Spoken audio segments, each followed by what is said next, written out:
Hello guys, my name is professor Mayur Ritankar और आप देख रहे हैं हमारा channel Mehar science and engineering classes. जैसे कि बहुत से लोगों के मुझे मैसेजेस आ रहे थे, सर आपने चैप्टर नंबर 2 स्टार्ट किया, that is mechanical properties of fluid, तो वो थोड़ा सा थियरी लेक्चर जो है वो कंटिन्यू कीजिए। लेकिन मैं आपको बता दूं, आपको जो है वो न्यूमेरिकल भी पढ़ने बड़े इंपॉर्टेंट है। आपको ये लग रहा होगी कि पैटर्न जिस तरीके से बोर्ड का पैटर्न चेंज हुआ है, न्यूमेरिकल बहुत कम मार्क्स के लिए आने वाला है, तो क्यों अपनी सोच थोड़ी छोटी रखते हो? क्योंकि आपको बोर्ड के एग्जाम ही नहीं देने, आपको एंट्रेंस एग्जाम भी देने हैं। तो एंट्रेंस एग्जाम में तो थ्योरी बहुत कम पूछेगा, न्यूमेरिकल बहुत ज्यादा पूछने के चांसेस है। ठीक है, बहुत ज्यादा पूछेंगे न्यूमेरिकल, तो आपको न्यूमेरिकल भी करने इंपॉर्टेंट है। और कुछ लोगों की ये भी डिमांड थी कि सर आपने रोटेशनल डायनामिक तो पढ़ा दिया, थ्योरी लेक्चर्स तो आपने पढ़ा दिए, लेकिन हमको न्यूमेरिकल भी चाहिए। तो उनके लिए मैंने एक लेक्चर बनाया हुआ था जिसमें हमने 2 प्रॉब्लम पढ़े थे, दैट इज एक्सरसाइज के 2 प्रॉब्लम पढ़े थे, क्वेश्चन नंबर 12 और 13। अगर किसी ने वो वीडियो नहीं देखा होगा तो डिस्क्रिप्शन बॉक्स में उसका लिंक है, वो जरूर देख लीजिए। जो आज का जो लेक्चर है वो न्यूमेरिकल को लेके है, इसमें भी हम लोग 2 से 3 न्यूमेरिकल लेने वाले हैं। तो वीडियो जो है वो थोड़ा सा बड़ा होगा, तो टिल द एंड देखिए और चैनल को लाइक और सब्सक्राइब करना ना भूलिए। चलो तो बच्चों शुरू करते हैं आज का वीडियो। ठीक है, तो मैं अभी पिछले लेक्चर में हमने क्वेश्चन नंबर 13 और क्वेश्चन नंबर 12 और 13 हमने कंप्लीट किया था। आज जो हम पढ़ने वाले हैं दैट इज क्वेश्चन नंबर 14 आज हम पढ़ने वाले हैं। ठीक है, सो एक्सरसाइज का ये क्वेश्चन है, क्वेश्चन नंबर 14। ठीक है, क्वेश्चन नंबर 14 आज हम लोग पढ़ने वाले हैं। सो मैं क्वेश्चन नंबर 14 आपको पढ़ के बताता हूँ। ठीक है, और स्क्रीन के ऊपर आपको वो क्वेश्चन भी दिखेगा। ठीक है, तो स्क्रीन के ऊपर देखिए और क्वेश्चन को नोट डाउन कर लीजिए, मेरे साथ साथ क्वेश्चन को नोट डाउन कर लो। ठीक है, सो देखिए क्वेश्चन क्या है।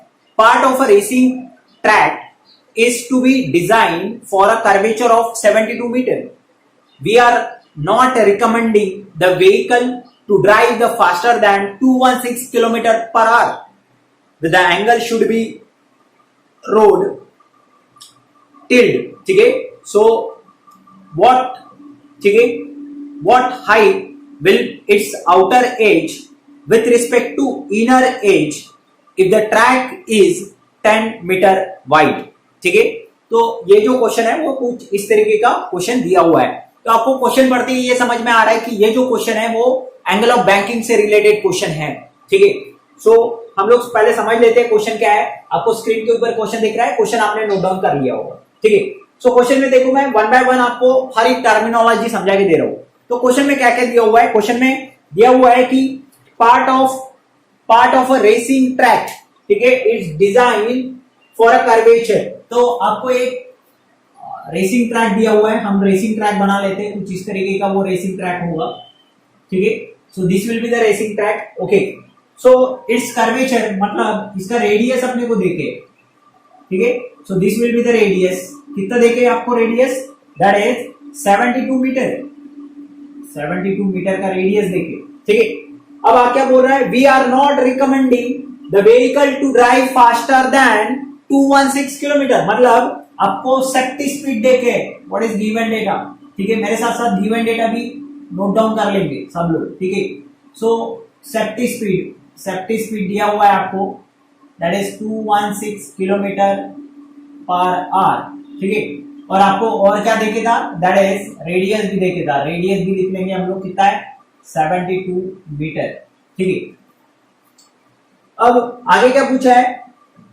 विथ, ठीक है, with the angle should be tilt. तो ये जो रोड है वो सम एंगल से क्या किया गया है? टिल्ट किया गया है। ठीक है, सो ये जो रोड है वो सम एंगल से क्या हुआ है? टिल्ट हुआ है। ठीक है, तो हम लोग इससे हमको एक बात समझ आती है कि यहाँ ये जो क्वेश्चन है वो एंगल ऑफ बैंकिंग का ही क्वेश्चन है। ठीक है, सो एंगल, कुछ एंगल से वो टिल्ट किया गया है। ठीक है, this will be the angle theta. तो एक सम एंगल से क्या किया गया है? इसको टिल्ट किया गया है। कितना एंगल है वो देखे नहीं है। What will be the height? आपको क्या निकालना है? हाइट निकालना है। ठीक है, h equal to question mark, height निकालना है। ठीक है, आगे क्या बोला है? With respect to inner edge. तो आपको पता है this will be the inner edge. ये जो एज होती है वो कौन सी एज होती है? That is, this is called inner edge और this is called outer edge. ठीक है, इसको ही हम लोग क्या कहते हैं? आउटर एज कहते हैं। ठीक है। अब यहाँ पे क्या पूछा हुआ है, हाइट पूछा हुआ है, और length of the road is given that is 10 metre. 10 metre road wide है, मतलब this will be the length, length is 10 metre. ठीक है, आप इसको लेंथ पकड़ने के बजाय ये देखो ये लेंथ होती है, मतलब आप इस कंपोनेंट को लेंथ नहीं पकड़ सकते, this will be the length. Okay, क्योंकि देखो रोड जो है वो आपको सिंपल चीज समझ में आ रही है। देखो this is plane horizontal road, लेकिन उसको अगर टिल्ड किया हुआ है तो रोड का जो आउटर एज है, what is angle of banking, outer as को सम एंगल से राइज करना देन इनर एज। मतलब अब देखो पहले ऐसा था रोड, बाद में कैसा हो गया, ऐसा हो गया, तो this will be the length. So ये होगी आपकी लेंथ 10 मीटर, 10 मीटर की लेंथ है। ठीक है, so this will be the length is of a 10 metre. ठीक है, अब इस क्वेश्चन में आपको एक चीज समझ में आ रही है कि आपको कैलकुलेट करना है, क्या कैलकुलेट करना है, हाइट कैलकुलेट करना है, मतलब h is to be calculate, h आपको क्या करना है, कैलकुलेट करना है। ठीक है, तो इस तरीके का ये क्वेश्चन है। अब इसको सॉल्व किस तरीके से करना है। ठीक है, अब मैं अगर एक चीज मैं यहां देखता हूं तो मुझे यहाँ पे क्या दिख रहा है, ट्राइंगल दिख रहा है, तो मैं इस ट्राइंगल को कंप्लीट कर सकता हूं लाइक दिस, ट्राइंगल कंप्लीट हो गया। ठीक है, अब ये ट्राइंगल में क्या, मैं इसका बेसिक समझ लेते हैं। ठीक है, अब आपने को क्या निकालना है, ये हाइट निकालना है, this will be the height, ये is equal to question mark. अब देखिए क्या इस ट्राइंगल में, इसको नाम दे देता हूं मैं ए बी सी, कुछ नाम दे देता हूं। ठीक है, क्या मैं इस एंगल में ट्राइंगल में कुछ फार्मूला लगा के हाइट निकाल सकता हूं, क्या निकाल सकते हैं। ठीक है, जैसे साइन ऑफ थीटा का अगर, क्योंकि देखो ट्राइंगल कुछ इस तरीके का है, ठीक है, और यहाँ पे एच पूछा हुआ है, एल दिया हुआ है, ठीक है, थीटा भी आपको पता चाहिए। ठीक है, सो साइन ऑफ थीटा का फार्मूला आप लगा सकते हो, what is sine of theta is opposite by hypotenuse H by L. ठीक है, so H is equal to क्या हो जाएगा, L sine theta, H is equal to क्या हो जाएगा, एल साइन थीटा। मतलब अगर आपको हाइट निकालना है तो आपको लेंथ पता होना, पता है लेंथ। ठीक है, अब क्या थीटा पता है, एंगल ऑफ बैंकिंग पता है, नहीं पता है, तो आपको थीटा के लिए फार्मूला पता चाहिए। ठीक है, so you have to means you have to calculate here theta also, आपको थीटा भी क्या करना है, कैलकुलेट करना है। ठीक है, अब बात आती है what is formula for theta. Theta is equal to क्या होता है, आपको पता है tan थीटा का फार्मूला होता है tan theta, angle of banking के लिए फार्मूला होता है v²/rg। ठीक है, तो ये फार्मूला, तो नंबर 1 ये भी फार्मूला लगेगा, ये भी फार्मूला, दो फार्मूले तो लगने वाले हैं। ठीक है, ये आपको पता है, समझ गया है, सो आपको थीटा भी निकालना पड़ेगा। ठीक है, so angle of banking is given by, क्या फार्मूला है, theta is equal to tan inverse, ठीक है, tan इनवर्स या फिर tan theta is equal to v²/rg, ये फार्मूला है। ठीक है, अब आपको v भी चाहिए, r भी चाहिए, g भी चाहिए, लेकिन आपको अगर v अगर देखते हो तो सभी यूनिट क्या ऐसा यूनिट में है, नहीं है, ये किलोमीटर पर आवर में, तो एसआई में कन्वर्ट करना पड़ेगा। तो किलोमीटर पर आवर को अगर मीटर पर सेकंड में करना है तो ये आपको समझना पड़ेगा। ठीक है, मैं यहाँ पे कुछ रफ लिख रहा हूँ, वो चीजें थोड़ी सी समझ लीजिए। जैसे मैं आपको बता दूं, अगर आपको किलोमीटर पर आवर को, मतलब 1 किलोमीटर पर आवर है, उसको अगर मीटर पर सेकंड में करना है तो कैसे करते हैं, किलोमीटर का मीटर में कितना होता है, 1 किलोमीटर में कितने मीटर होते हैं, दैट इज 1000। ठीक है, और 1 आवर में कितने सेकंड होते हैं, दैट इज 3600। ठीक है, सो इसको आप कन्वर्ट कर सकते हो। अब अगर आप देखते हो तो ये 0 0 गेट कैंसिल। ठीक है, यहाँ पे 2 का भाग जाएगा, मतलब 5/18। मतलब अगर आपको किलोमीटर पर आवर को अगर मीटर पर सेकंड में कन्वर्ट करना है तो 5/18 से क्या करना पड़ेगा, मल्टीप्लाई करना पड़ेगा। तो हम लोग यहाँ पे 5/18 से क्या कर लेते हैं, मल्टीप्लाई कर लेते हैं। ठीक है, सो ये किलोमीटर पर आवर काय में कन्वर्ट हो जाएगा, मीटर पर सेकंड में। सो 5/18 से मल्टीप्लाई कर देंगे, तो यहाँ पे शायद 12 का भाग जाता है। ठीक है, करके देखिए, 12 का भाग जाता है, और 12 5 60 मीटर पर सेकंड, तो ये हो गया आपका 60 मीटर पर सेकंड। ठीक है, तो ये चीज आपको समझ में आ गई होगी, आगे बढ़ते हैं। ठीक है, तो अब देखिए, अब मैं वैल्यूज पुट करता हूं, that is tan of theta is equals to, what is value of a v, v is 60 multiplied by 60, okay, what is r, is an 72। अब देखो, assume अज्यूम करना है जी का जो वैल्यू है वो 10 मीटर पर सेकंड स्क्वायर लेना है। अब आप पूछोगे सर 10 मीटर पर सेकंड स्क्वायर कहां से लिया, क्योंकि अगर आप बोर्ड का अगर बुक देखते हो तो वहां पे अगर आपने यहाँ पे 9.81 लिया तो वो आंसर मैच नहीं करता, इसलिए आपको जी का वैल्यू कितना लेना है, याद रखनी है ये चीज। जी का वैल्यू कितना लेना है आपको, जी का वैल्यू लेना है आपको 10 मीटर पर सेकेंड स्क्वायर। ठीक है, सो आपने यहाँ पे 10 ले लिया।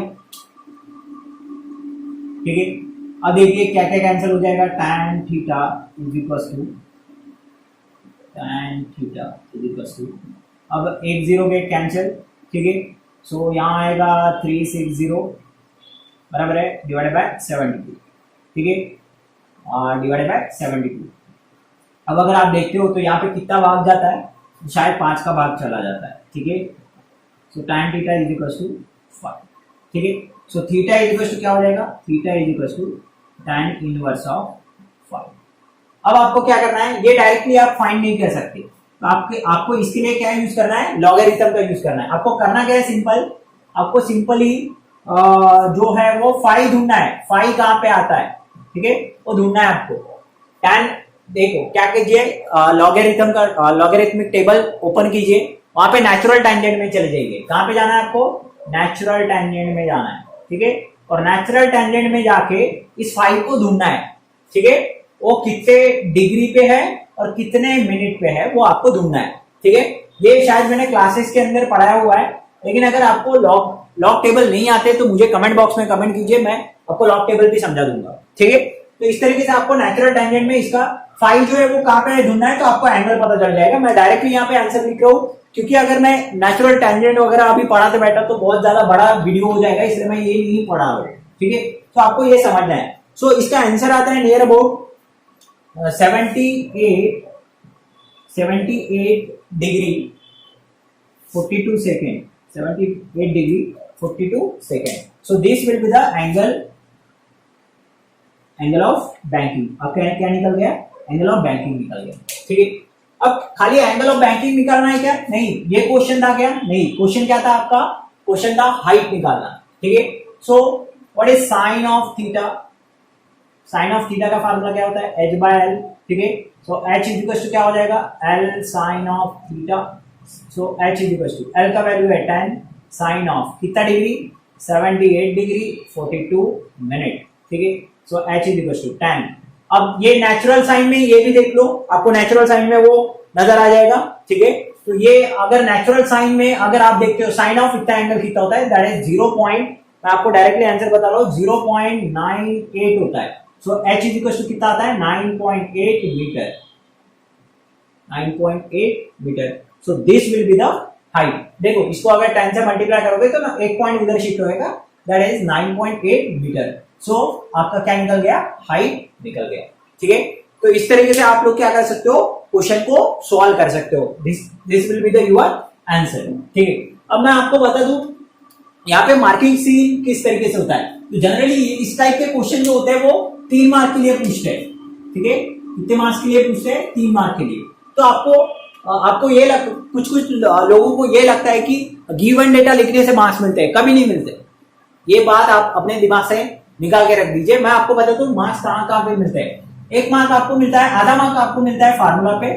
ठीक है, 1 मार्क मिलता है आपको इस आंसर पे, 1 मार्क मिलता है इस आंसर पे, और आधा मार्क मिलता है इस फार्मूला पे। मतलब इस तरीके से आधा मार्क्स एक इस तरीके से आपको 3 मार्क मिलते हैं। लोगों को लगता है कि आपको इस गिवन डेटा पे मार्क मिलता है, कभी गिवन डेटा पे मार्क्स नहीं मिलता। हाँ, मिलता कब है, मैं आपको बता दूं, अगर आपके मार्क्स अगर कम आ रहे हैं, ठीक है, तो इस सिचुएशन में जो एग्जामिनर है, जो चेक करने वाले हैं, वो गिवन डेटा पे भी मार्क्स दे देते हैं, वरना गिवन डेटा पे कोई मार्क्स है नहीं। ठीक है, सो अगर आप अच्छा स्कोर करते हो तो आपके मार्क्स इस पे काउंट होते हैं, ना कि गिवन डेटा पे। समझ में आ रहा है? ठीक है, सो ये हो गया question, that is question number 14। ठीक है, इसको वीडियो को पॉज कर लो और ये जो क्वेश्चन है उसको नोट डाउन कर लीजिए। ठीक है,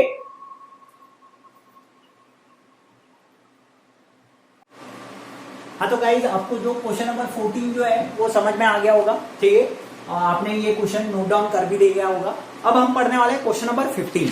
ठीक है, सो नेक्स्ट क्वेश्चन कौन सा है हमारा, क्वेश्चन नंबर 15 है।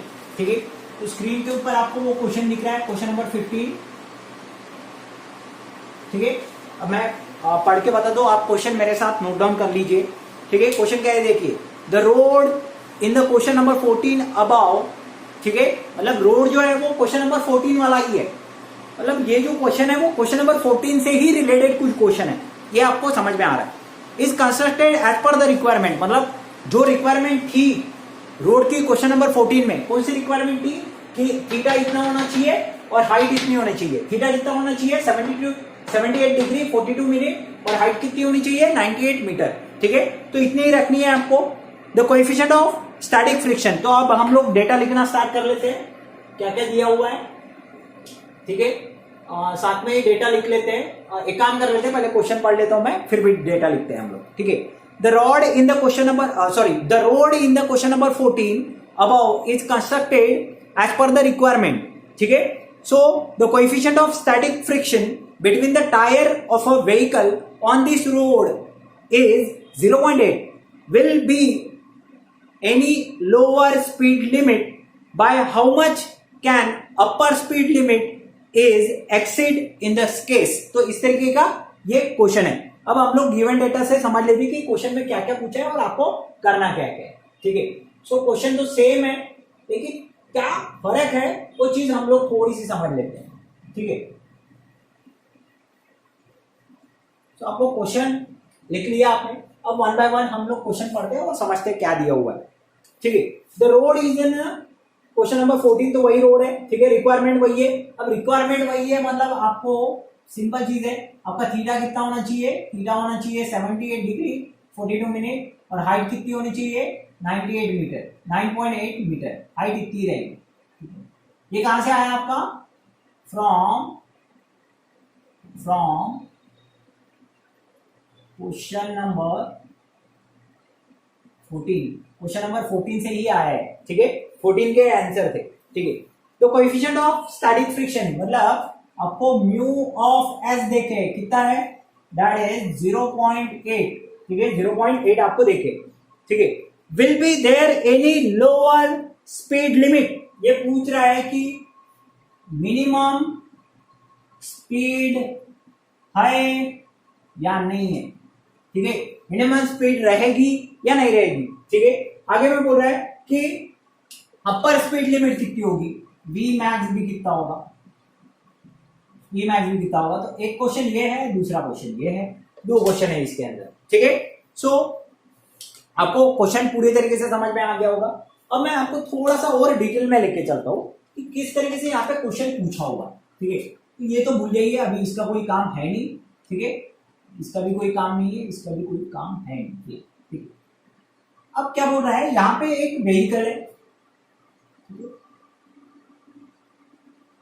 ये अगर वो व्हीकल है, ठीक है, और इसको ऊपर चढ़ने के लिए एक मिनिमम स्पीड लगेगी। ठीक है, मिनिमम स्पीड लगेगी। ठीक है, तो कितने स्पीड से इसने ऊपर चढ़नी चाहिए, कितना मिनिमम स्पीड लगेगी ताकि वो इतने हाइट, ठीक है, क्योंकि ये जो एंगल है वो एंगल ऑफ बैंकिंग देखे तो कुछ एंगल से टिल्ड है, तो इस रोड पे अगर गाड़ी को चलना है तो कितना मिनिमम स्पीड लगेगी, मिनिमम स्पीड रहेगी या नहीं रहेगी, ये आपको बताना है। ठीक है, अगर रहेगी तो मैक्सिमम स्पीड कितनी रहेगी ये भी आपको बताना है। ठीक है, तो ये इस तरीके का क्वेश्चन यहाँ पे दिया हुआ है। ठीक है, अब समझ लेते हैं कि आपका मिनिमम, यहाँ पे देखो क्वेश्चन में ये पूछा हुआ है कि आपका जो मिनिमम स्पीड है वो कितना रहेगा। तो हाँ, तो आपको यहाँ तक समझ में आ गया होगा। तो यहाँ पे क्या पूछा हुआ है कि मिनिमम स्पीड रहेगा या नहीं रहेगा, और मैक्सिमम स्पीड के बारे में यहाँ पे क्वेश्चन पूछा हुआ है। ठीक है, सो समझ लेते हैं कि यहाँ पे नोट क्या करना है, आपको ध्यान क्या रखनी है ये चीजें। ठीक है, आपके पास वी मैक्स के लिए फार्मूला है। ठीक है, फार्मूला क्या है वी मैक्स के लिए, तो पॉइंट नंबर 1 है, फार्मूला ये है square root of R G, ठीक है, tan theta plus mu S divided by 1 minus mu S tan theta, ये फार्मूला है। अगर आपका थीटा ग्रेटर देन अगर 45 डिग्री है, ठीक है, सो वी मैक्स का वैल्यू क्या होता है, ठीक है, और आपका स्टैटिक फ्रिक्शन अगर 1 है तो वी मैक्स का वैल्यू क्या होता है, आपको पता है tan ऑफ 45 कितना होता है 1 और 1 माइनस 1 इज 0 और anything by 0 1 by 0 is how much infinity. मतलब वी मैक्स का आंसर क्या आने वाला है इंफिनिटी आने वाला है। मतलब आपका वी मैक्स जो होता है वो वी मैक्स कितना रहेगा आपका वी मैक्स रहेगा आपका इंफिनिटी। मतलब इसको मैक्सिमम स्पीड लिमिट आप कितना भी रख सकते हो, ये गाड़ी आप कितने भी तेज चला सकते हो। तो आपको ये चीज एक क्वेश्चन तो सॉल्व हो गया, ठीक है। यहाँ पे फर्स्ट क्वेश्चन आपका सॉल्व हो गया, नोट में ही आपको समझ में आ गया। तो वी मैक्स का वैल्यू क्या होने वाला है मैक्सिमम इंफिनिटी रहने वाला है। इंफिनिटी मतलब कितना भी हो सकता है, ठीक है। मतलब आपकी वी मैक्स है ही नहीं, ठीक है। कितने भी तेज चला सकते हो आप लोग यहाँ से गाड़ी, ठीक है, कितना जितना जाए उतना, ठीक है। अब बात करते हैं वी मिनिमम की। नंबर 2 वी मिनिमम किस तरीके से निकालते हैं। देखो वी मैक्स और वी मिनिमम के फार्मूले में छोटा सा डिफरेंस है, आपको वही डिफरेंस समझना है, ठीक है। सो वी मिनिमम के फार्मूले में क्या होता है आर जी। अब देखो यहाँ पे न्यूमरेटर में प्लस था, डिनोमिनेटर में माइनस था, अब यहाँ पे माइनस कर दो, यहाँ प्लस कर दो, बस वी मिनिमम का फार्मूला हो जाएगा। That is tan of theta plus plus के जगह क्या लेंगे अभी माइनस, क्योंकि मिनिमम का फार्मूला है, ठीक है। 1 minus 1 plus mu S tan theta. अब बोलोगे सर ये आपको कैसे समझता है, सिंपल चीज है, मैं आपको देखो समझा के बताता हूँ। ये मिनिमम कब होगा जब न्यूमरेटर माइनस होगा, समझ में आ रहा है, तभी ये मिनिमम होगा। ये मैक्सिमम कब रहेगा जब न्यूमरेटर प्लस रहेगा, ठीक है। सो ध्यान कैसे रखना है, मैक्सिमम मतलब प्लस, न्यूमरेटर में प्लस आना चाहिए, ठीक है, और मिनिमम मतलब माइनस, न्यूमरेटर में क्या आना चाहिए माइनस आना चाहिए। समझ आ रहा है। सो इस तरीके से आप लोग इसको ध्यान रख सकते हो, ठीक है। अब यहाँ पे एक एक चीज आप लिख लो, ठीक है। If theta is greater than 45 degree, ठीक है, मैं नंबर 1 का आंसर सॉल्व कर ले रहा हूँ, वी मैक्स लिख ले रहा हूँ। Theta is greater than 45 degree, ठीक है, then V max is infinity, ठीक है, इंफिनिटी रहेगी। मतलब therefore there is no speed limit for a vehicle in this road। ये रोड पे आपकी स्पीड लिमिट नहीं रहेगी, नो स्पीड लिमिट। आप कितना भी तेज यहां से गाड़ी क्या कर सकते हो चला सकते हो। तो आपका ये वाला क्वेश्चन सॉल्व हो गया, ठीक है। अब क्वेश्चन कौन सा बचा, बी मिनिमम निकालना है आपको। सो नंबर 2 क्वेश्चन, ठीक है। सो मिनिमम वेलोसिटी, ठीक है, आपको minimum velocity of A vehicle निकालना है, व्हीकल का मिनिमम वेलोसिटी निकालना है। तो क्या होगा वी मिनिमम, ठीक है, तो क्या होता है आपका वी मिनिमम आर जी, ठीक है, R G tan of theta plus mu S 1 minus mu S tan of theta, ठीक है। मिनिमम है इसलिए गलती से यहाँ प्लस नहीं देने का, क्या है माइनस है, ठीक है, तो यहाँ प्लस है, ठीक है। एक बार चेक कर लेने का, ओके। अब हो गया वी मिनिमम, आप वी मिनिमम का आंसर निकाल सकते हो, दैट इज वी मिनिमम। अब वैल्यूज पुट कर लो, ठीक है। आर का वैल्यू कितना था, आर का वैल्यू यहाँ पे था कितना था 72 may be, how much R is there, R is of 72 ना, correct, R is of 72 metre, ठीक है। हमने यहाँ 72 लिख लिया। जी कितना है 10 है, ठीक है, ब्रैकेट के अंदर tan ऑफ कितना degree 78 degree 42 minute, okay, minus mu S कितना है 0.8 डिवाइडेड बाय, ठीक है, divided by 1 minus 1 plus 0.8 into tan of कितना है tan ऑफ, ठीक है, कितना डिग्री 78 डिग्री 42 मिनट, ठीक है, 72 डिग्री 48 मिनट, ठीक है। अब इसको किस तरीके से सॉल्व करना है मैं आपको बता दूं। सबसे पहले क्या करना, ये तो इजीली मल्टीप्लाई हो जाएगा, ठीक है, मैं इधर लिख रहा हूँ, ठीक है, ये नोट में लिख लीजिए, this will be the note, okay, ये नोट में लिख लीजिए, ये आंसर नहीं है, ये नोट है, ठीक है। सो वी मिनिमम यहाँ पे क्या करना है 70 tan of 72 degree 78 degree 42 minute, ये आपको डायरेक्टली फाइंड आउट कर लेना है, ठीक है। अब इसका आंसर भी हमने पिछले इसमें ही निकाला था, वो कितना था आपको पता है, बी ऑफ मिनिमम।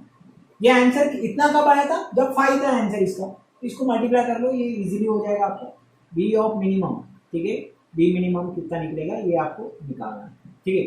सो ये निकलेंगे 72 इंटू 10, ये इसका आंसर कितना रहेगा, दैट इज 5। पिछले ही इसमें निकाला, tan ऑफ इतना डिग्री 5 हो जाता है, 0.8 divided by 1 plus 0.8 multiply by 5। हाँ, तो यहाँ तक आपको समझ आ गया। बी मिनिमम आप कितना होगा देखिए, दैट इज 72 इंटू 10, ठीक है। 5 minus 0.8 is 4.2 divided by 1 plus 8 5 का 40 पॉइंट है, मतलब पॉइंट आ जाएगा, तो ये 4 हो जाएगा, करेक्ट है। So V minimum is equal to, ठीक है, वी मिनिमम कितना होगा 72 multiply by 10 into 4.2 divided by 1 plus 4 is 5 2 बराबर है। So V minimum is equal to कितना हो जाएगा 72 मल्टीप्लाई बाय 2 इंटू 4.2, ठीक है। इसे कैलकुलेट कर लीजिए कितना होता है, देख लीजिए, ठीक है। मैं आपको डायरेक्टली आंसर बता रहा हूँ, स्क्वायर रूट के अंदर कितना होता है इसको मल्टीप्लाई कर लीजिए, ठीक है। सो इसका आंसर होता है, जब आप इसको मल्टीप्लाई करोगे तो 604.8 कितना आएगा, that is V minimum is equal to कितना हो जाएगा, इसका स्क्वायर रूट देख लीजिए, स्क्वायर रूट भी आप लॉग टेबल में देख सकते हैं, तो इसका स्क्वायर रूट आता है आपका 24.59 मीटर, ठीक है।